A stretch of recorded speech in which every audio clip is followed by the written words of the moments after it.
tornou fotógrafa por acaso e usou a sua experiência em artes plásticas para fazer um trabalho inusitado, até em cemitérios. Eu converso hoje com Rô Sequinel. O Palavra Aberta já está no ar.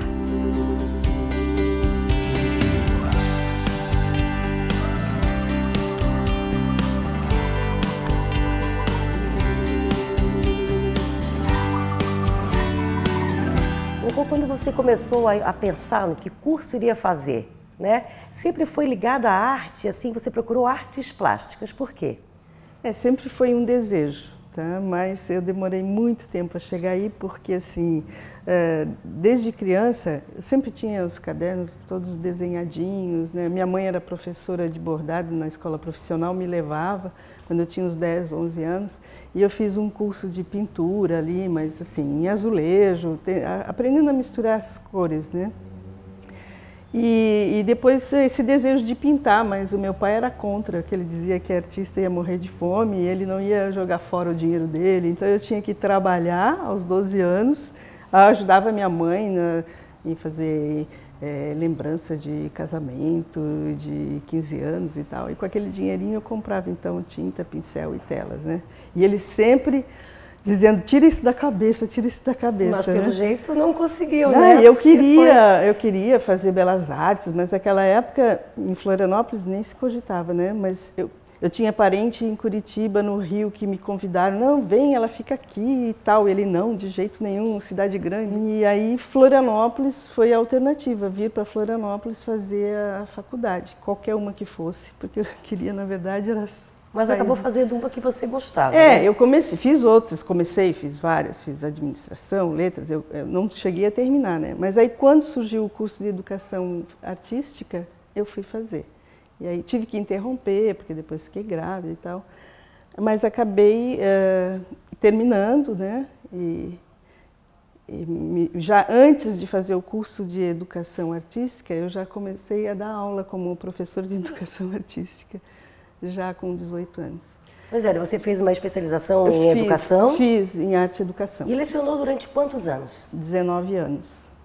Então, aquela profissão, então, tentou, seguiu e conseguiu aí, ainda dar aula, morar na cidade que queria e trabalhar com arte, né? Claro, meu pai tinha uma certa razão, né? Porque viver de arte realmente é muito difícil, são poucos os artistas que conseguem, né? Então, sempre tive que ter uma atividade paralela e durante bastante tempo eu tive que deixar a arte de lado, dava aula, mas assim, não conseguia produzir nada, né? E a partir do momento que eu falei, não, eu não quero mais isso, então eu comecei a produzir. E quando fala em produzir, começou a produzir que tipo de arte? A princípio eu pintava, participei de algumas exposições de pintura, mas a fotografia para mim sempre foi um desejo, é um desejo antigo, mas naquela época era tudo muito complicado e caro, o material, né? Não tinha apoio da família e tal. E isso foi passando, né? E o meu filho me deu de presente uma máquina e aí eu comecei a fotografar sem parar. A tecnologia também mudou, assim como Sim, claro, porque agora é tudo muito mais fácil, né? Digital, era tudo digital, né? Então eu imagino que essa curiosidade, essa vontade de fotografar facilitou muito, né? Sim, com certeza. Existia um receio, a princípio, das máquinas digitais, né? Os fotógrafos diziam que as fotos não tinham a mesma qualidade e hoje isso não acontece mais. Né? E esse ano você recebeu a máquina do seu filho e até então não tinha fotografado ainda. Foi ali que a Rô virou fotógrafa, né? Foi uma coisa assim surpreendente, porque foi um brinquedo, para mim era um brinquedo, né? E que eu comecei a... Na verdade, uma amiga minha falou, estava indo para a Bienal de Veneza, ela falou, faz uma matéria sobre... Vem fazer uma palestra sobre o que tu vê lá na Bienal para os meus alunos aqui na faculdade. E aí eu fotografava o trabalho dos artistas que estavam ali. E às vezes eu fazia uma outra foto que não tinha nada a ver com... O Rô, esse teu olhar com relação às fotos, né? Já era um olhar diferente. Um olhar de quem sabia admirar a arte, a luz, a eu cor. acho que isso já veio assim desde criança, porque assim o meu fascínio pelas formas e cores da natureza, né? Então eu caçava borboleta para ver melhor como é que era, as cores, as formas.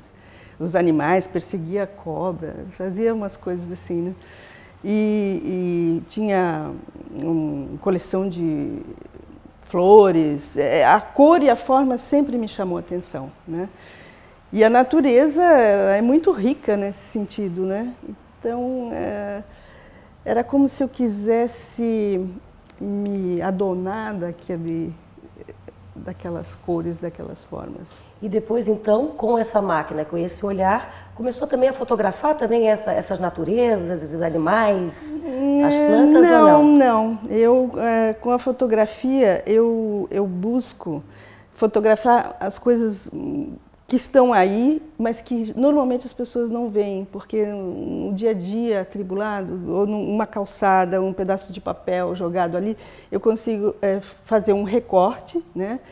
E naquele recorte, tu não sabe, é um lixo, é um edifício, é um bicho, é uma pessoa, é água, o que é isso, né? Então, e na verdade eu não faço nenhum trabalho em cima, é só aquele recorte que te leva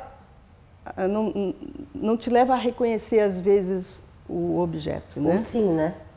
Ou sim, depende, porque eu já tive vários projetos, né? Esse último do museu aí, também trabalho muito com o recorte, né? As estátuas, elas existem, elas estão ali para quem quiser ver, mas eu dou um recorte onde eu realço a sensualidade. Então, na verdade, às vezes eu até dou um outro sentido para aquela estátua. Tá, né? O que você está falando agora são sobre as fotos que foram tiradas em cemitério, é isso? Exato. Mas você vai falar isso, explicar essa história e muito mais depois do intervalo. A gente volta já.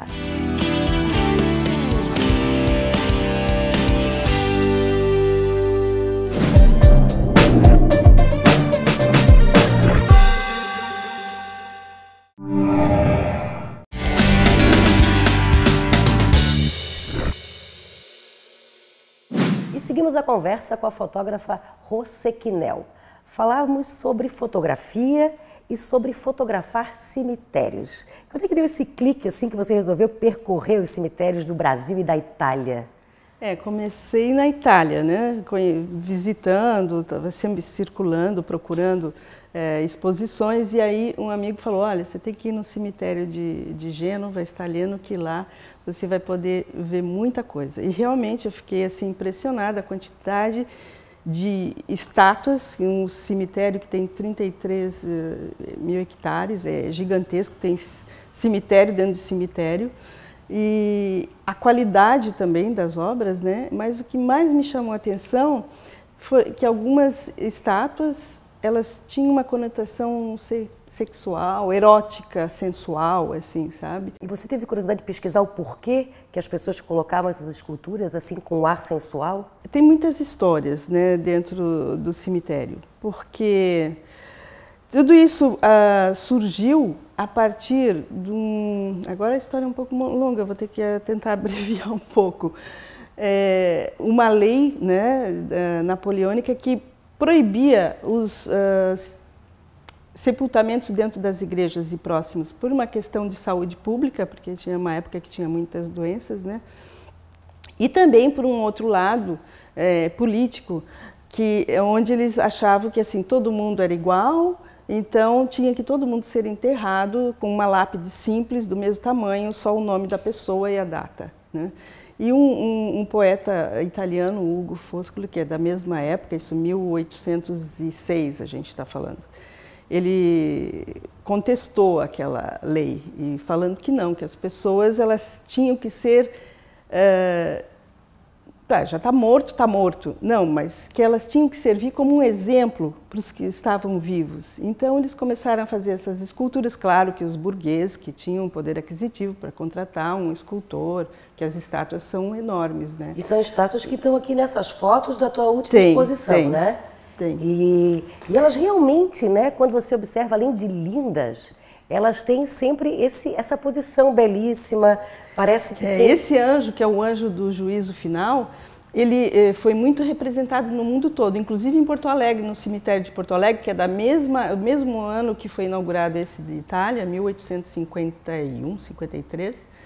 Também tem a representação dele aqui. Então as famílias encomendavam o mesmo anjo?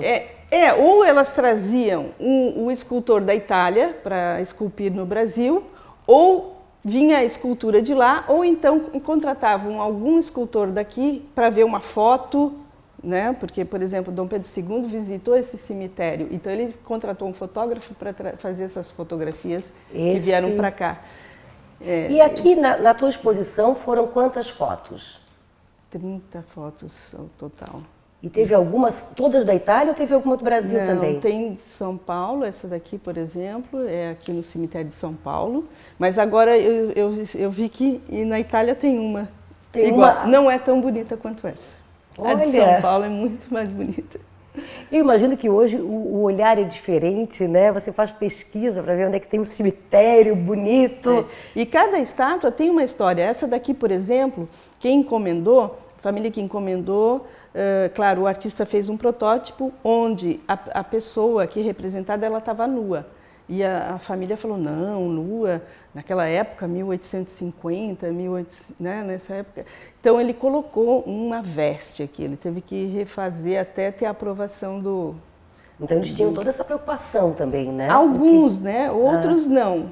Isso dentro do cemitério a gente consegue ver até em São Paulo, bem interessante, que a mesma escultura feita em mármore, ao lado uma outra feita em bronze por um outro artista, mas você vê que elas são semelhantes, só que uma tem um vestido caído aqui, a outra já é toda tapada, mas, sabe? Então você vê que no mesmo período tem pessoas que eram um pouco mais liberais e outras menos, né? Porque essa coisa do nu no cemitério, né? As pessoas, mas pô, uma mulher nua, né? E geralmente todas elas novas, belas, com belas formas, né? Com algumas totalmente nuas. E por que isso no cemitério, né? Pois é, e o teu público deve se perguntar também, e o porquê? Então, como é o olhar, assim, como a pessoa vai ver a tua exposição, imagina o porquê. Todas elas ficam muito surpresas, né?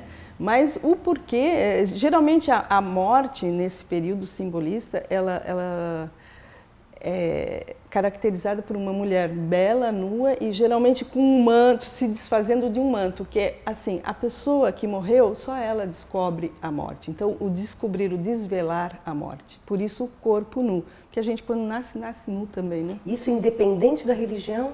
Independente da religião. E nesses cemitérios a gente pode ver bem essa diferença, porque tem aqueles que acreditam na vida após a morte, tem aqueles que não acreditam na vida após a morte. E, enfim, é muito rico circular no cemitério desse, porque você vê assim, aqui, por exemplo, tem uma de São Paulo que é maravilhosa, que foi encomendada, deixa eu ver aqui onde que está.